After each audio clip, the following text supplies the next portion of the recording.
rogai por nós. Em nome do Pai, do Filho e do Espírito Santo. Amém. Muito bem. Então, hoje a gente vai falar sobre a missa. Essa apresentação está dividida em duas partes, como eu coloquei aqui na lousa, né? Então a gente vai falar primeiro sobre o que é a missa. A gente vai tentar entender, de acordo com os documentos da Igreja, aquilo que é a Santa Missa.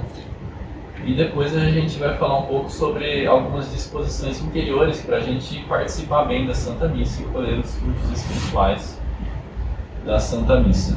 Tá? Então quero primeiro apresentar a referência bibliográfica principal. Então, o Catecismo da Igreja, os documentos do Concílio de Trento, tá? Que eu vou falar bastante desses dois aqui. Também o Código de Direito Canônico, o Concílio Vaticano II, a Sacrosanto Concílio. Temos esse livro aqui, que é o Manual da Santa Missa, do Rafael Brodbeck. O Tesouro Oculto, do São Leonardo de Porto Maurício, que é um excelente livro.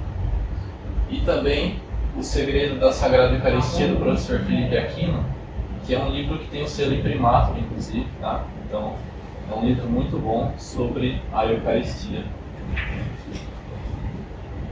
Ok. Então, para a gente falar o que é missa, a gente precisa voltar um pouco na história, bastante, e entender um pouco do pecado original. Então, desde o início, né, Adão e Eva, lá no paraíso terrestre, eles viviam em amizade com Deus, como a gente sabe, e depois do pecado original, eles então passaram a estar em um estado de inimizade com Deus. E então a humanidade passou a ter uma dívida infinita com Deus, porque o pecado é uma ofensa a Deus, que é um ser infinito e ilimitado. Portanto, uma ofensa a Deus, ela precisa de uma reparação que seja infinita e ilimitada. E os atos humanos, eles não podem atingir esse grau de plenitude de nenhuma forma. Então, desde todos os tempos, né, nós vemos relatos de diversas civilizações que realizavam sacrifícios a Deus, sacrifícios para aplacar a ira dos deuses, né? Então, sacrifícios de animais, sacrifícios de seres humanos, em alguns casos. Nós vemos esses relatos ao longo da história das civilizações da humanidade. Então, o ser humano sempre viu essa necessidade de oferecer algo a Deus, né, para redimir essa distância, né, diminuir essa distância com o Criador. E Deus, então, ele escolheu um povo santo, que é o povo de Israel, e para esse povo ele ensinou como ele queria que fossem realizados os sacrifícios, né? Então a gente lê lá no livro do Levítico como deviam ser realizados os sacrifícios. Então teria que pegar um animal puro, novo e bode ou carneiro, cordeiro. E aí tinha o rito que era feito, né? Separava algumas partes e queimava, outras partes que sobravam poderia comer, alguma coisa desse tipo. Então tinha todo um ritual que foi a forma como Deus instruiu aquele povo a realizar os sacrifícios. Mas ainda esses sacrifícios eles eram finitos e limitados, tanto que eles tinham que ser renovados diversas vezes, inúmeras vezes, né? Então eles tinham as suas finalidades pontuais, mas eles tinham que sempre ser feitos novos sacrifícios, porque nunca era suficiente. Porém, Deus ele estava fazendo isso para preparar o povo para receber o Salvador, que é nosso Senhor Jesus Cristo, que ele sim realizaria o único e eterno sacrifício necessário e suficiente para a salvação de todos. Então, nosso Senhor Jesus Cristo, Deus Filho e homem, né? Em uma pessoa temos as duas naturezas, Deus e homem. Então, quando ele oferece o seu sacrifício na cruz, né, que ele disse, ninguém pode tomar a minha vida, mas eu a dou, né? Então ele que ofereceu o seu sacrifício. Então esse sacrifício, por ser o sacrifício do próprio Deus, Deus Filho, para Deus Pai, então ele é um sacrifício perfeito e infinito. Então ele satisfaz plenamente a dívida com que todos os homens têm para com Deus. Ele agrada perfeitamente a Deus Pai. ele tem valor infinito e ilimitado. E sendo um sacrifício infinito e ilimitado de um homem, já que Jesus é homem, então Deus Pai, ao receber esse sacrifício, dispensa todas as graças desse sacrifício para toda a humanidade, né? E dentre essas graças temos principalmente a remissão dos pecados, mas acima disso a possibilidade de nos unirmos a Deus no céu eternamente, né? Então é um estado, a partir do sacrifício de Cristo, a humanidade então tem a possibilidade de estar em um estado de amizade com Deus superior àquele que Adão e Eva tinham. Porque Adão e Eva estavam no paraíso terrestre, mas eles não participavam da glória do próprio Deus, que é o estado em que os santos hoje vivem, né? Na glória eterna no céu. Muito bem, então nós entendemos a realidade do sacrifício no Antigo Testamento, o sacrifício de Nosso Senhor Jesus Cristo, né? E São Paulo, na carta aos Hebreus, ele resume isso que eu falei. No capítulo 9, versículos 13 e 14, ele diz: de fato, se o sangue de bodes e touros e a cinza de novilhas espalhadas sobre os seres impuros os santificam, então ele está se referindo aos antigos sacrifícios, realizando a pureza ritual dos corpos, quanto mais o sangue de Cristo purificará a nossa consciência das obras mortas para servirmos ao Deus vivo. Com efeito, em virtude do Espírito Santo, Cristo se ofereceu a si mesmo a Deus como vítima sem mancha. Então é o sacrifício perfeito, sem mancha, da vítima perfeita, que é nosso Senhor Jesus Cristo. Muito bem. Então temos aqui o sacrifício de Cristo. Só que antes do sacrifício de nosso Senhor Jesus Cristo na Sexta-feira Santa, um dia antes, na quinta-feira, na última ceia, Nosso Senhor ele reuniu os apóstolos e durante a ceia ele fez algo. O que ele fez?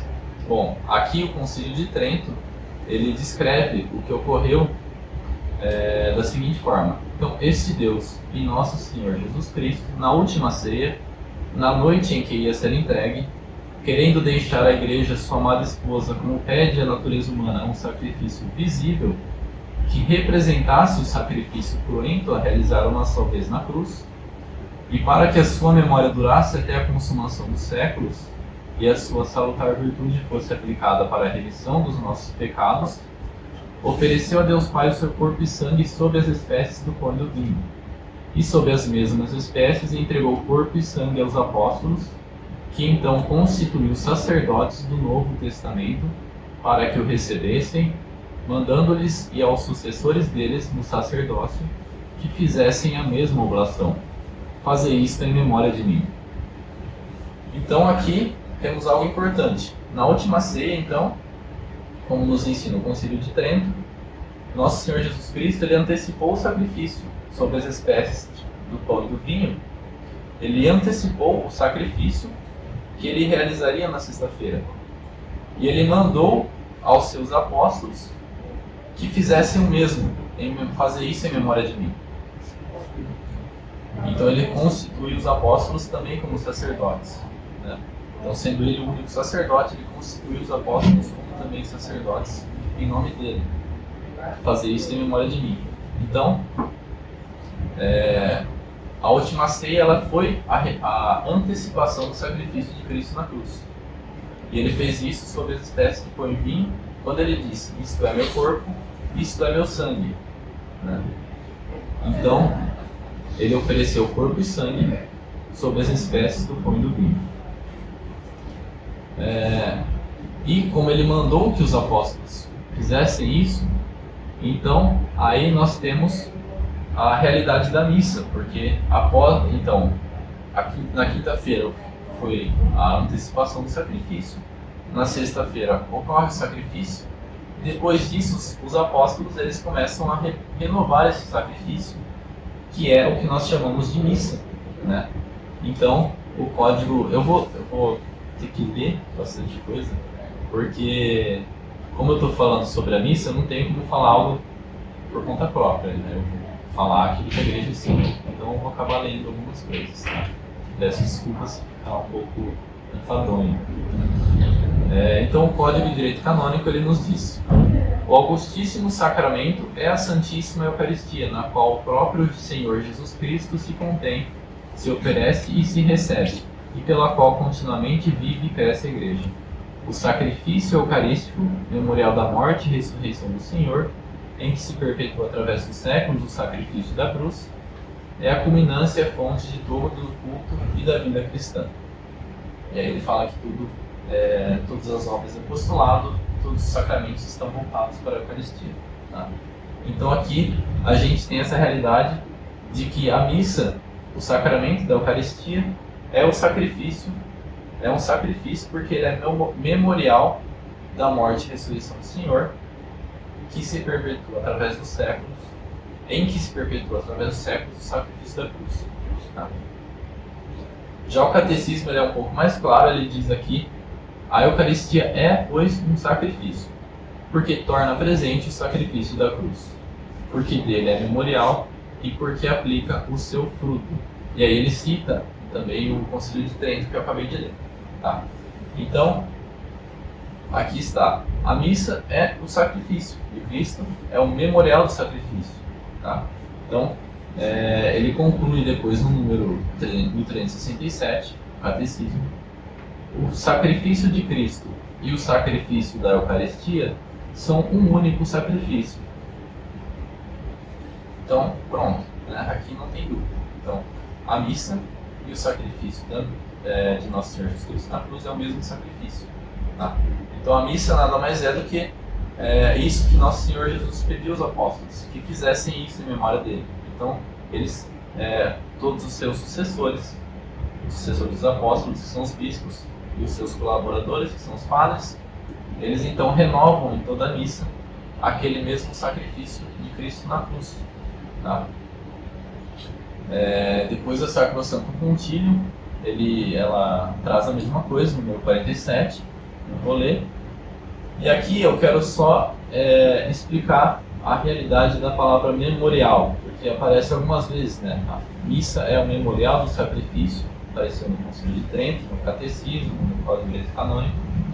Essa palavra memória, né? Aqui eu não sei grego, mas eu assisti a uma aula do Padre Paulo Ricardo explicando isso. Então eu vou falar o que ele ensina, né?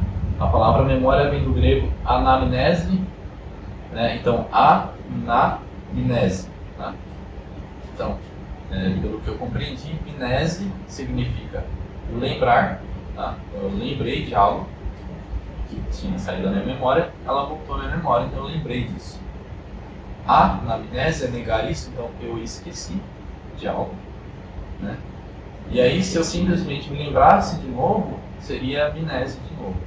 Agora, o anamnese é um negar tornando presente. Então, aquilo que eu me esqueci se torna presente e eu lembro com aquilo presente. Então, é um lembrar tornando presente. Anamnese. Então, é um sentido forte da palavra memória, de aquilo que eu lembro, ele está se tornando realmente presente. Tá?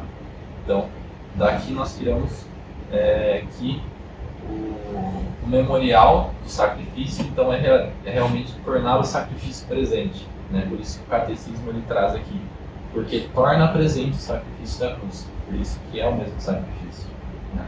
Então explica muito bem isso. Então temos isso, né? A missa é o mesmo sacrifício da cruz tornado presente. Então toda a missa é a renovação do sacrifício da cruz. É o mesmo sacrifício, toda a missa é a mesma renovação, é a renovação do mesmo sacrifício. Tá? Então a cada segundo deve estar acontecendo uma missa, no mínimo, é a renovação do sacrifício do nosso Senhor Jesus Cristo. Tá? E como que isso ocorre de fato? Então, o catecismo ele nos diz, aqui, é uma só e mesma vítima, e aquele que agora se oferece pelo ministério dos sacerdotes é o mesmo que outrora se ofereceu a si mesmo na cruz. Só a maneira de oferecer que é diferente.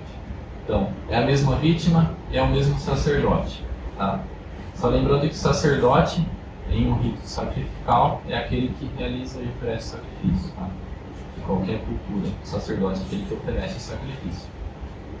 Então, A vítima do sacrifício da missa é a mesma vítima do sacrifício da cruz e o sacerdote é o mesmo. Por quê? Como é que isso ocorre? Então, primeiro, sobre a vítima. Por que é a mesma vítima? Aí é o que a igreja chama de transubstanciação.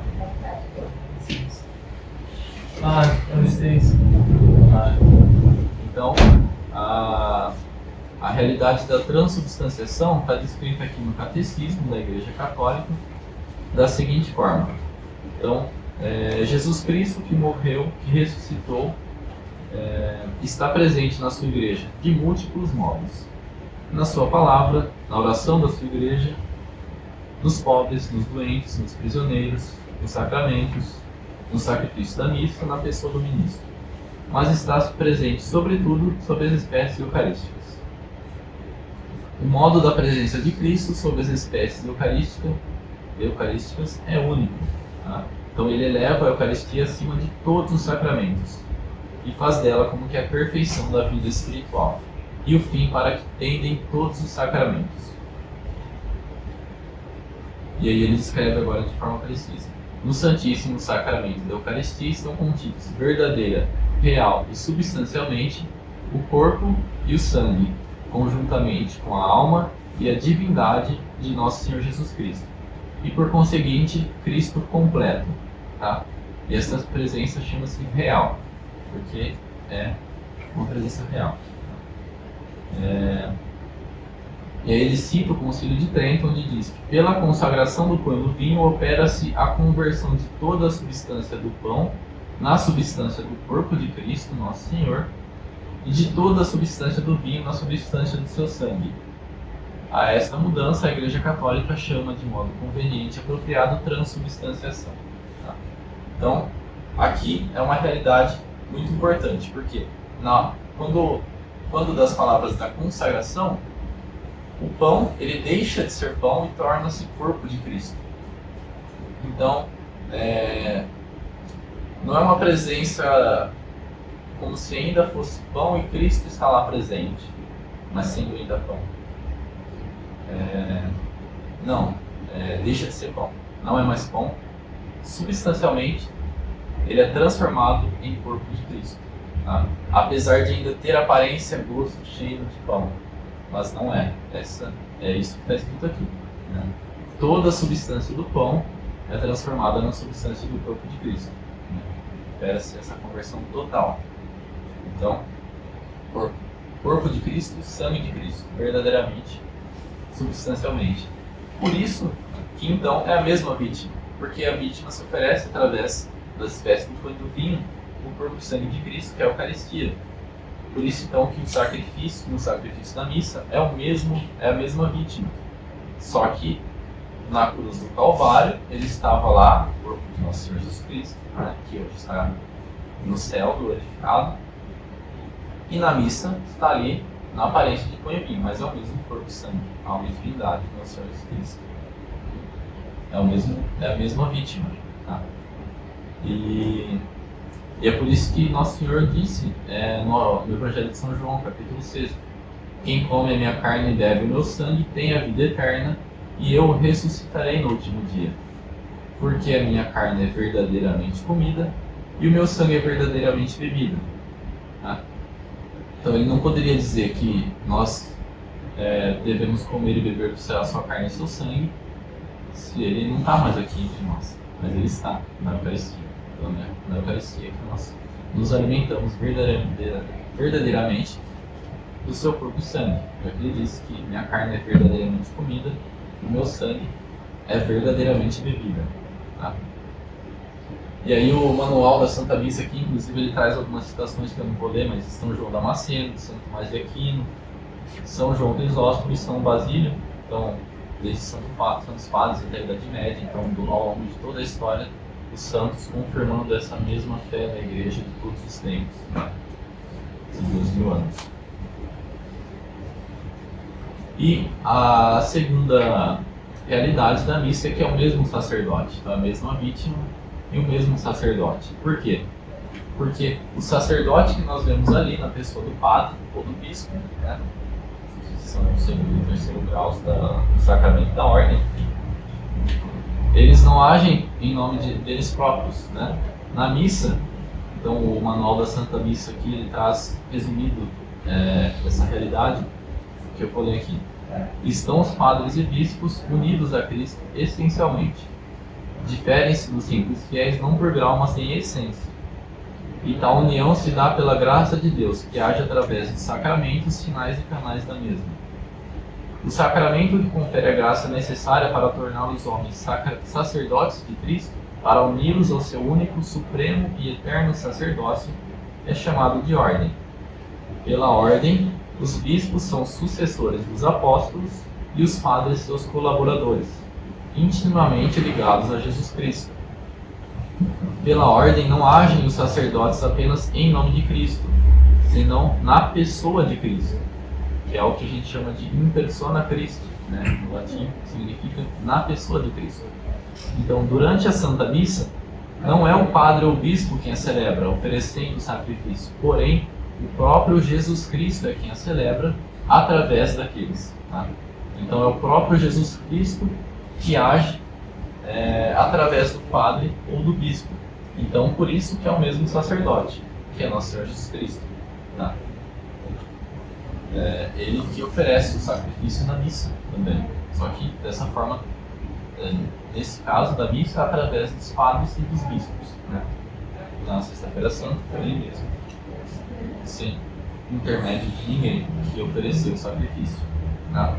Então, resumindo, é o mesmo sacrifício, só que a forma de celebrar aqui é diferente. Né?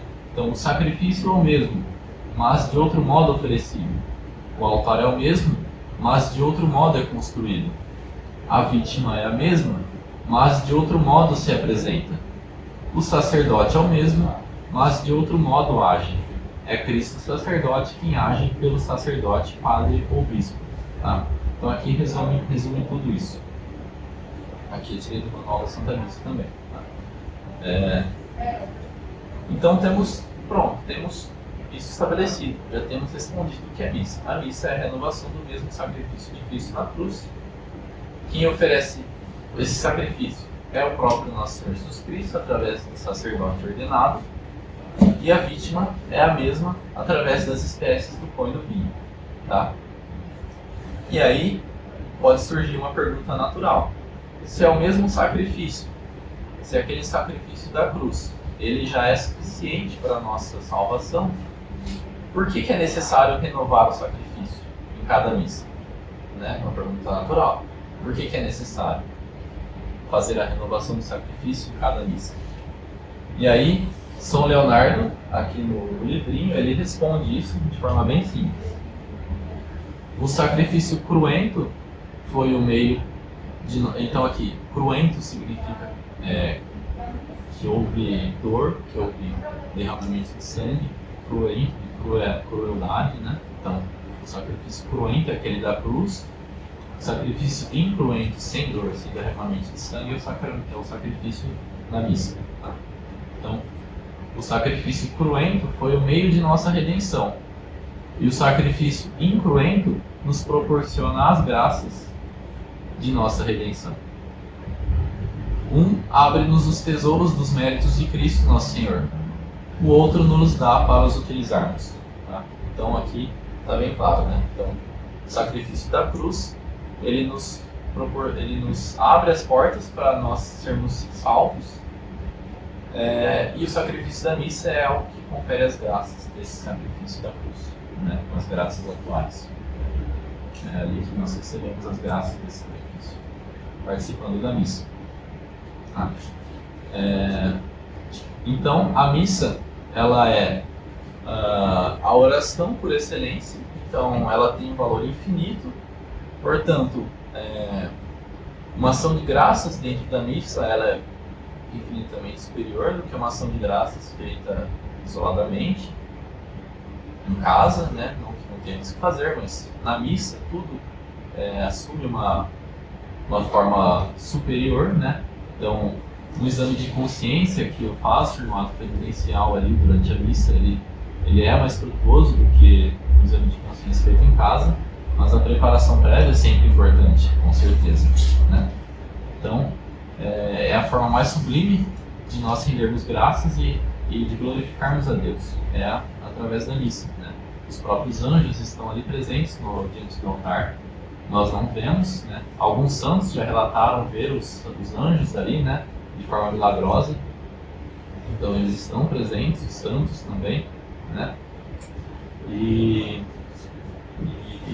uma coisa importante aqui é que eu quero ressaltar é que o sacrifício de Cristo, seja ele o sacrifício cruento ou incruento, ele é oferecido de Deus Filho para Deus Pai, tá?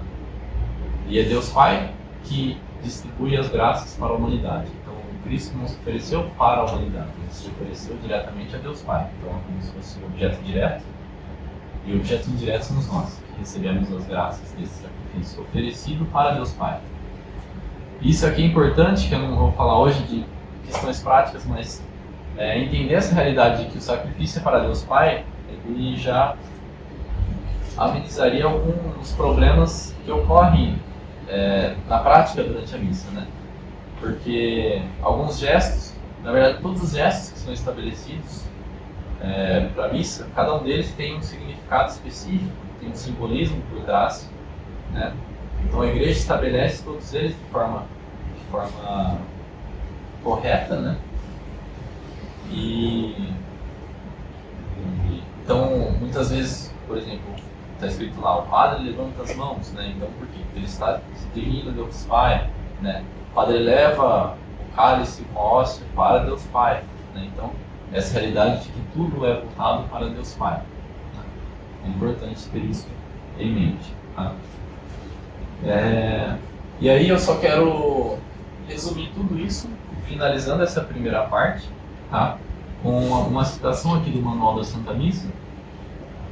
Na verdade ele começa,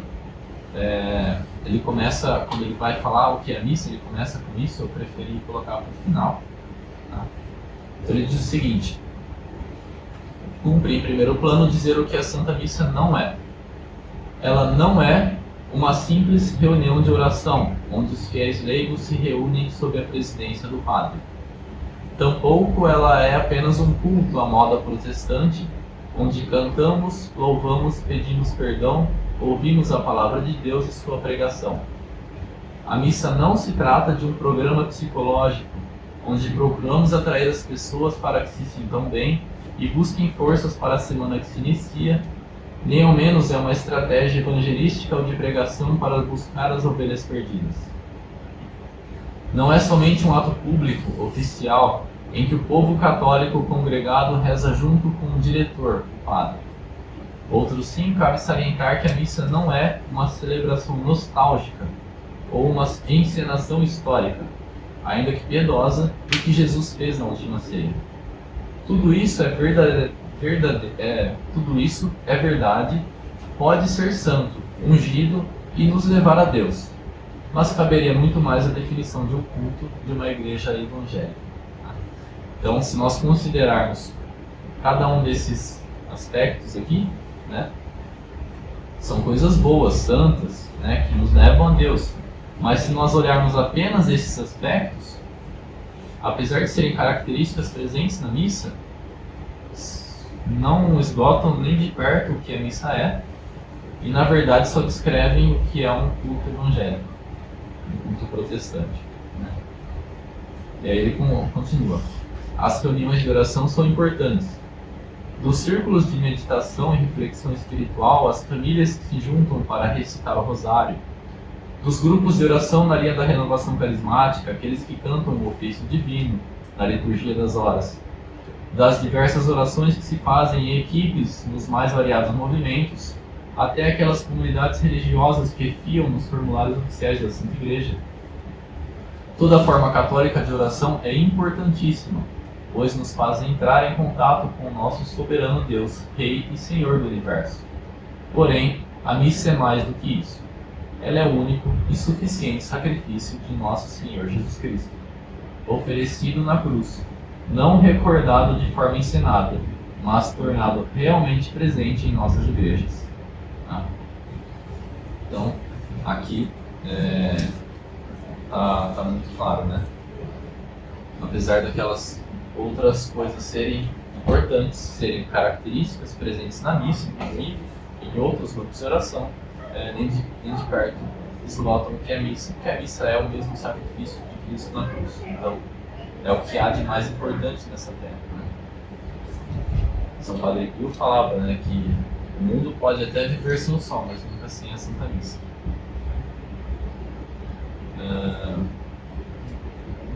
São Leonardo também traz, eu deixo sem anotar aqui, mas ele traz uma reflexão interessante, né? Que no Antigo Testamento a gente vê a ira de Deus sendo descrita de forma muito severa, né? Qualquer coisinha Deus já mandava dizimar um exército, dizimar uma cidade e tudo mais. E de repente, depois de Nosso Senhor Jesus Cristo, parece que ele aceita todas as piores calamidades e sacrilégios que ocorrem hoje em dia, que são piores do que aquilo que a gente lê no Antigo Testamento, e parece que Deus não faz nada, mas é por conta da missa, né? Porque a missa é o sacrifício de Cristo, então ele aplaca toda a ira de Deus. Né? Então, nós recebemos as graças da misericórdia de Deus aqui, através do sacrifício da missa. E aí, finalizando essa primeira parte, eu só quero citar alguns cânones do Concílio de Trento que são bem importantes, tá? E que são cânones, então são de forma infalível colocados aqui. Então, o primeiro deles: se alguém disser que na missa não se oferece a Deus verdadeiro e próprio sacrifício, ou que oferecer-se Cristo não é mais que dar-se-nos em alimento, seja excomungado.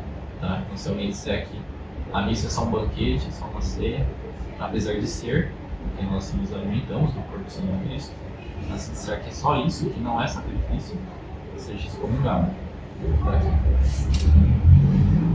Depois, se alguém disser que Cristo não instituiu os apóstolos sacerdotes com estas palavras, fazei isso em memória de mim, ou que não ordenou que eles e os demais sacerdotes oferecessem o seu corpo e sangue, seja excomungado. Tá? Então, se alguém disser que os sacerdotes eles não têm o poder de oferecer o sacrifício de Cristo, seja excomungado. E, por fim, se alguém disser que o sacrifício da missa é somente de louvor e ação de graças, ou mera comemoração do sacrifício consumado na cruz, mas que não é propiciatório, ou que só aproveita ou recomunga, e que não se deve oferecer pelos vivos defuntos, pelos pecados, penas, satisfações e outras necessidades, seja excomungado. Então aqui é interessante porque há uma confusão, já que a palavra Eucaristia ela vem do grego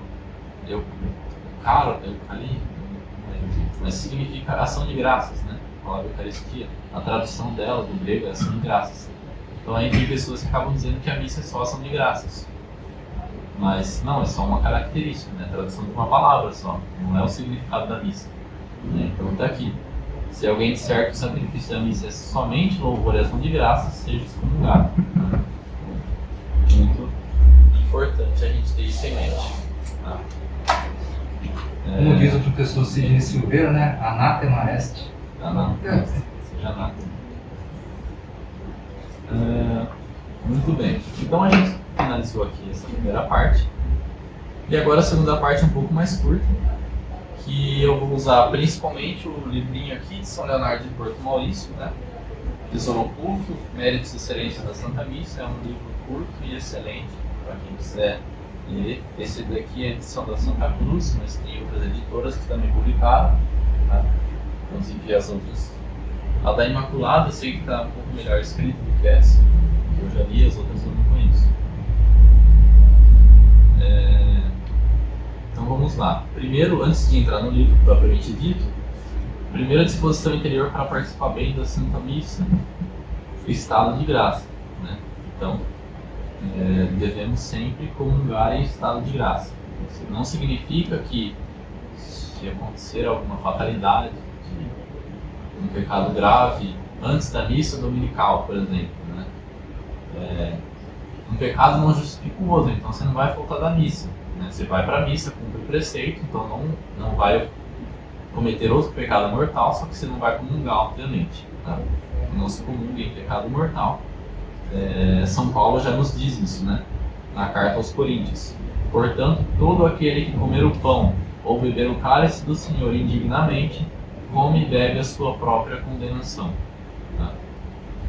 E o Concílio de Trento, ele estabelece isso de forma bem clara.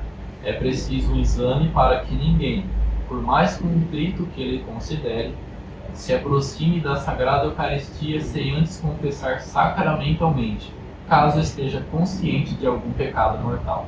Tá? Então, primeira coisa, muito importante, estado de graça. Algumas outras normas da igreja aqui. A primeira, claro, participar da missa no domingo e dias de preceito, né? O Código de Direito Canônico, número 1246, estabelece quais são os dias de preceito, além do domingo. Tá?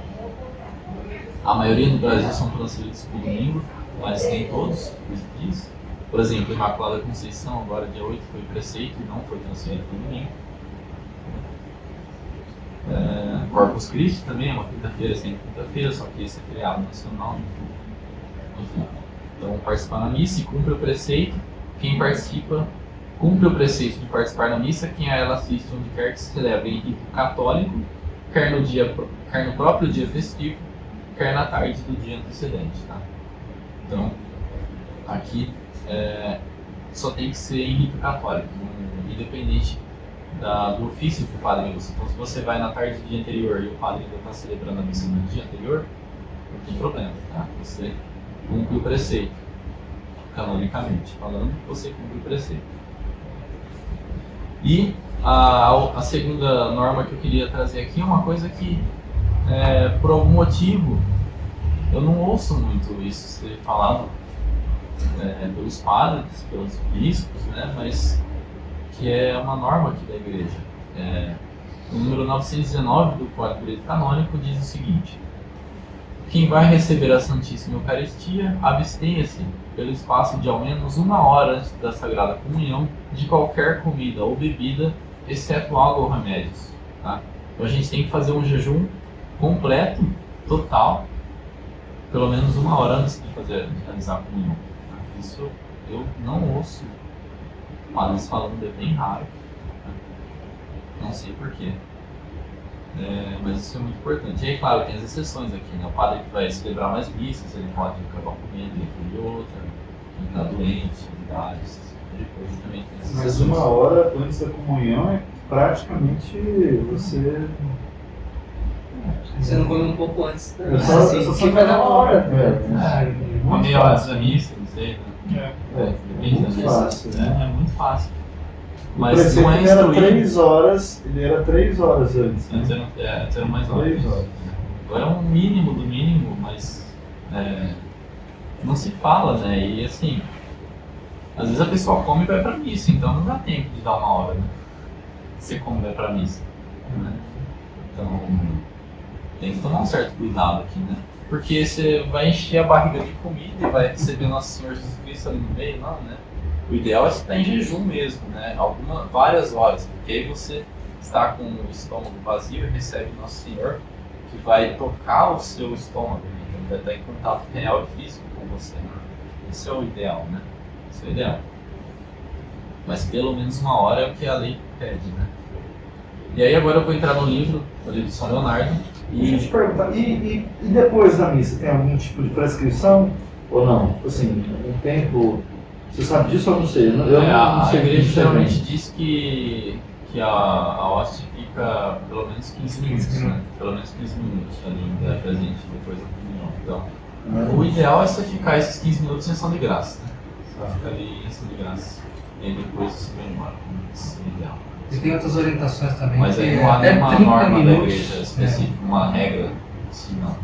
E outra coisa importante, né, principalmente hoje em dia, né, que eu esqueci de falar, mas está aqui no catecismo, em algum lugar que ele fala, né, que Nosso Senhor Jesus Cristo está presente total em cada espécie eucarística, né, e a fração do pão não divide o Cristo.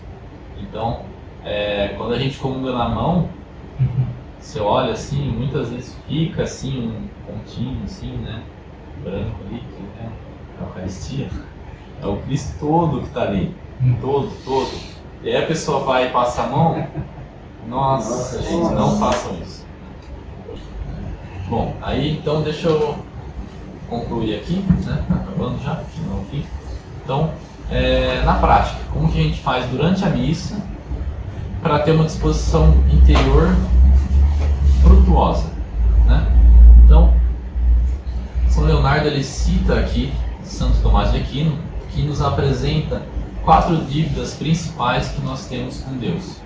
Então, a primeira dívida, adorar, louvar e honrar esse Deus de majestade infinita e digno de infinitos louvores e homenagens. Então, Deus, simplesmente por ser Deus, ele é digno de toda adoração, de toda honra, de toda glória.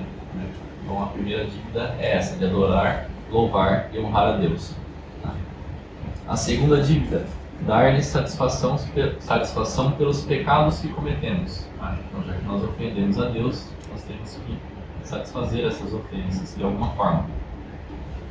Terceira dívida, render-lhe graças pelos benefícios recebidos. Então, agradecer a Deus pelos benefícios que Ele nos concede. E a quarta, implorar-lhe como fonte de todas as graças. Então, também pedir as graças, né? Pedir as graças a Deus. E ele diz depois: ora, como é possível que pobres criaturas como nós, que nada possuímos, nem mesmo o ar que respiramos, possam jamais satisfazer obrigações tão grandes? Como que a gente pode satisfazer todas essas dívidas que são infinitas, porque Deus é infinito? E ele responde: se bem que nossas dívidas sejam enormes e inumeráveis, não há dúvida de que, com o tesouro contido na Santa Missa, poderemos solvê-las inteiramente. Então, já que ali na missa é oferecido o sacrifício de Cristo, né? Então é ali onde nós temos a oportunidade de satisfazer todas essas dívidas para com Deus. Depois ele usa várias páginas para discorrer sobre cada um desses pontos, cada uma dessas dívidas, tá? E explicar de fato por que cada uma delas é satisfeita na missa. Eu não vou falar disso aqui, eu escolhi não falar disso, mas eu quero entrar na parte prática da missa, que é como aplicar isso ativamente dentro da missa, tá? Então, vamos lá, de forma prática, tá? A gente vai para a missa, queremos ter uma participação interior mais frutuosa. O que a gente faz? Primeiro, ter uma preparação interior antes da missa, tá? Então, antes da missa nós já temos que estar nos preparando para estar nesse encontro com Deus, com o sacrifício de Cristo, tá? Então, rapidamente aqui, ele nos diz o seguinte, São Leonardo: eis o meio mais adequado para assistir com fruto à Santa Missa. Consiste em irdes à igreja como se fosseis ao Calvário, e de vos comportardes diante do altar como fareis diante do trono de Deus, em companhia dos santos anjos. Vede, por conseguinte, que modéstia, que respeito, que recolhimento são necessários para receber o fruto e as graças que Deus costuma conceder àqueles que honram, com sua piedosa atitude, mistérios tão santos. Tá? Então, primeira coisa, ir diante da missa como se estivesse ao Calvário, como se estivesse diante do trono de Deus. Se tivesse comparecer ao trono de Deus na companhia dos anjos e dos santos. Tá? Então, essa preparação anterior da missa. Tá? Não estar realmente presente. Se esposa está ali naquela 1 hora e meia, então você tem que estar ali presente para aquele momento. Tá? Esqueça as distrações, celular, tudo. Né? Você está ali para participar do sacrifício. Tá? Fazer um pequeno exame de consciência durante o ato penitencial também é importante, já que ali a gente recebe o perdão dos pecados veniais também, então é importante. E aí São Leonardo ele faz uma pequena divisão da missa em 4 partes. Em cada uma dessas partes ele propõe que nós façamos a meditação de cada um desses 4 pontos que Santo Tomás nos dá. Então ele dá pontos de meditação para serem feitos dentro da missa. Tá? Isso é muito, muito interessante. Tá? Então, primeiro, né? Na primeira parte, que dá desde o começo até ao Evangelho, então do começo da missa até o Evangelho, cumpris o primeiro dever de honrar e louvar a majestade de Deus, digno de receber honras e louvores infinitos.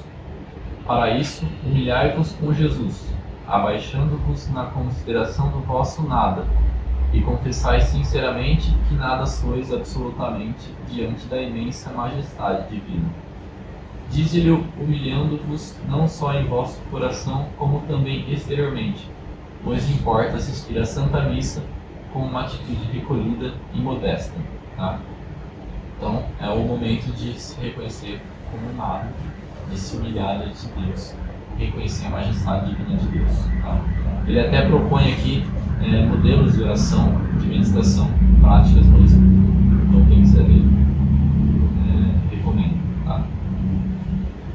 Durante a segunda parte da missa, do Evangelho, né, após a homilia, no caso, até a elevação, então aqui está se referindo à elevação da hóstia, no momento da consagração, desobrigar-vos-eis do segundo dever, lançando um rápido olhar aos vossos pecados e vendo a dívida imensa que por eles contraístes com a justiça divina, dizei com o coração humilde, ele propõe algumas registrações, repeti muitos desses atos de profunda e sincera contrição, daí livre curso a vossos sentimentos e sem articular palavras, dizer outras coisas. Então aqui reconhecer os seus pecados, as suas ofensas diante de Deus na segunda parte da missa, né? Então satisfazer a segunda dívida, que é pedir perdão pelos pecados. Fazei muitos destes atos, todo recolhido em Deus, e ficai certo de que assim pagareis completamente todas as dívidas que por vossos pecados contraístes com Deus. Na terceira parte, isto é, depois da elevação até a comunhão, considerai os imensos benefícios de que fostes cumulados, e em troca oferecei a Deus um presente de valor infinito, o corpo e o sangue de Jesus Cristo. Convidai mesmo todos os anjos e santos a render graças a Deus por vós da maneira seguinte ou de outra qualquer equivalente. Aí ele escreve de maneira. Então aqui é importante, né? Agora o corpo e o sangue de Cristo já estão presentes, né? Ali depois da elevação. Então, nesse momento você oferece aquele corpo e sangue em ação de graças, agradecendo a Deus pelas graças concedidas. E você convida os anjos e santos também a render graças a Deus nesse momento. Tá? E ele conclui: quanto agradará a nosso boníssimo Deus tão afetuoso reconhecimento? Como não ficará pago com esta única oferta que vale mais que tudo, porque é de valor infinito? Tá? E para mais excitar esses piedosos sentimentos, convidai o céu a cooperar convosco. Invocai os santos aos quais tendes devoção e dizei-lhes do fundo do coração. Ele propõe a oração. Ok. Então, a terceira parte é essa, de graças, né? E aí na quarta parte, depois da comunhão, depois que você comungou, recebeu o nosso Senhor Jesus Cristo, até o fim da Santa Missa, enquanto o sacerdote comunga sacramentalmente, fareis a comunhão espiritual, como indica no caminho seguinte, tá? Em seguida, depois que você comunga, contemplando a Deus no íntimo de vosso coração, não receeis pedir-lhe muitas graças, pois nesse momento Jesus une-se todo a vós, e Ele mesmo ora por vós. Expandi, portanto, o vosso coração, pedindo não coisas de pouca importância, mas grandes graças, já que tão grande é a oferenda que lhe fazeis, o seu divino Filho. Então ali você está com o próprio Cristo em você, né? Então você pode pedir a Deus Pai todas as graças que forem necessárias, mas grandes graças, né? Não coisas de pouca importância. Então, pedir a santidade, principalmente, e as graças necessárias para a santidade. E aí ele diz o que podemos pedir também. Pedi ainda graças para vós, para as crianças, para vossos amigos, parentes e conhecidos. Implorai socorro para todas as vossas necessidades espirituais e temporais. Rogai para a Santa Igreja Católica, Apostólica Romana, pedindo a plenitude de todos os bens e o fim de todos os males. Rezai muito especialmente pelo sacerdote que celebrou a missa, Mais do que todos, ele merece sua gratidão. Peça ao boníssimo Deus a perseverança para ele e muito especialmente que faça dele um grande santo. E não façais com negligência, mas com grande confiança, seguros de que vossas orações unidas às de Jesus serão atendidas. Terminada a Santa Missa, fazei um ato de agradecimento a Deus. Então, aqui temos essas orientações aqui, bem práticas, que nós podemos aplicar em todas as missas mesmo. Você pode fazer isso toda a missa e não vai cansar, você sempre vai conseguir colher mais frutos de meditação, bem práticas mesmo, tá? Então, meditação bem prática durante a missa, tá? E aí, chegando ao fim já, né? Já deu horário. Eu só quero citar aqui, a Sacrosanto Concílio fala bastante de participação ativa dos fiéis. Então, tendo tudo isso em vista, eu quero só concluir dizendo que, em primeiro lugar, a participação ativa tem que ser interior. Então, interiormente, a gente ativamente nos coloca diante de Deus, usando o nosso intelecto para meditar os mistérios da morte, paixão e ressurreição do nosso Senhor Jesus Cristo ali durante a missa. E essa é a participação mais frutuosa que nós podemos ter, tá? E aí, para finalizar, eu só queria ler aqui um trecho aqui do livro. São Leonardo fala: tomais, portanto, a resolução de adotar este método tão fácil, tão suave, de assistir com fruto à Santa Missa, e que consiste em cumprir os 4 grandes deveres para com Deus. Não tenhais dúvida de que em pouco tempo reunireis um grande tesouro de graças especiais, e nunca mais vos virá a ideia de dizer: uma missa mais, uma missa menos, que importa? Nunca mais virá a ideia de dizer: uma missa mais, uma missa menos,